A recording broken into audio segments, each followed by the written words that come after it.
Hello' everyone, ৰাতিপুৱা উঠিয়ে কিনে এনেকৈ বেটাক অকণমান পঢ়ালোঁ। তাৰপিছত কাৰণ স্কুল যাব লাগিব আৰু দেৰি হয়।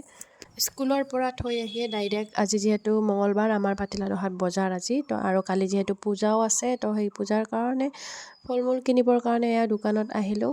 এয়া মোৰ বান্ধৱী আৰু মই এয়া ফল মূলখিনি কিনি লওঁ দেই। তাৰপিছত ঘুগুনি খাবৰ কাৰণে ইয়াতে ৰখিলোঁ। হেল্ল' গুড আফটাৰনুন এভৰিৱান, কি খবৰ? বহুতক কিন্তু মই ফ'ল' কৰিছোঁ হা। কিছুমানে কি কৰি আছে, ফ'ল'টো পোৱাৰ পিছত আকৌ আনফ'ল' কৰি দি আছে। তো এনেকুৱা কৰিলে খুবেই বেয়া লাগে আৰু নিজৰো প্ৰফাইলটোত অলপমান হ'লেও এফেক্টটো পৰে। কিন্তু আমি যিহেতু এনেকুৱা কৰি আছোঁ, এনেকুৱা কৰিব নাপায় নহয়। কি নিজেও ছাপোৰ্ট কৰি যাব লাগে, নিজৰ বেলেগকো কৰি যাব লাগে। আৰু মই এইকেইদিন ভালকৈ ছাপোৰ্ট কৰিব পৰা নাই, কিয়?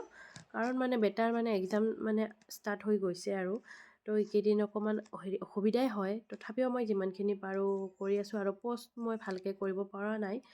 তো প্লিজ সকলোকে কৈছোঁ দেই, এনেকুৱা নকৰিব দেই, ফ'ল' কৰি কিনে আনফ'ল' কৰি নিদিব দেই।